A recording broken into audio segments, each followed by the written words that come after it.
Hey everybody, welcome back to Grit and Grace. Great to see you. I hope you're doing well. How do you like the new background? And if you don't like that one, then this week we're going to keep pushing on examining breeds that we have right here on the Grit and Grace compound. This will be the last week that we actually just kind of wrap things up on the birds that we have here. So we'll be looking at the Ameraucana. So stay tuned and join us for this informative information. Stay tuned, we're about to get into it.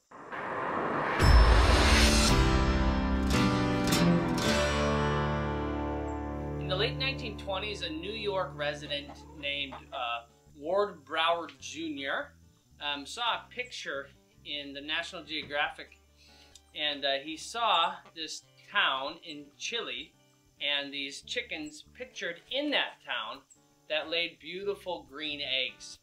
And so after doing some searching, he was able to locate and import some of these birds, although they were largely crossbred by this point by the local farmers. He then spent many years selectively breeding these birds to try to bring out the dominant gene for the blue egg.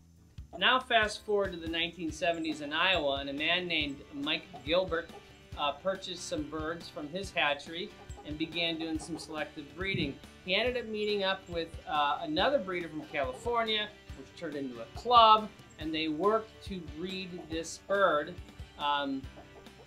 until in 1979 they had accentuated all the characteristics and got rid of all the genes that they didn't want, and the Ameraucana name was agreed upon, and so the breed was standardized.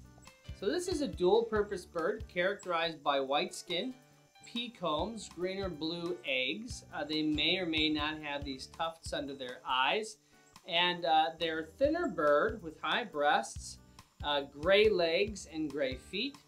And unlike the Ameraucana, which was the original derivative from which this was bred, they do retain their tail feathers. So they have nice big tail feathers here. See? These birds are slightly more lively, slightly more aggressive. They're great foragers.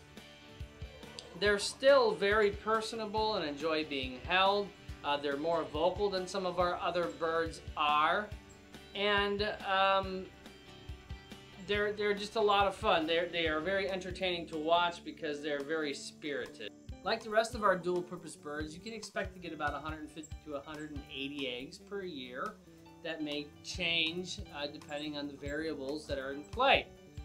But so they're not a great layer and they're not a great meat bird, but they are very unique. So if you're looking to add some uniqueness to your flock, then sure, take a look at the Ameraucanas. It's got a rich history, and it is what is considered an American breed.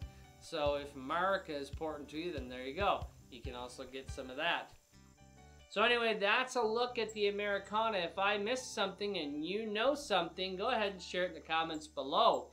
And also, why don't you share with me in the comments what your favorite breeds are? I'd love to hear from you and also learn from you if you have something to add. Well, next time we meet, we will be looking at the list of birds that we have decided we'll be adding to our flock this year. They are not dual-purpose birds, hint, hint. We will be looking at egg layers, very aggressive egg layers. So if you're in the market for eggs and you want the most you can get, make sure you tune in next time. If you hit the subscription button and then the bell notification, it'll tell you as soon as I upload that and other videos. Until we see ya, keep learning, keep growing, and keep at it. Can you switch arms? Can you switch arms, please? Jeez. So this is a dual-purpose bird. Take two. Oh, damn. No, I don't want to get pooped on. No, this is not okay. Come on, get down. Oh my gosh, girl.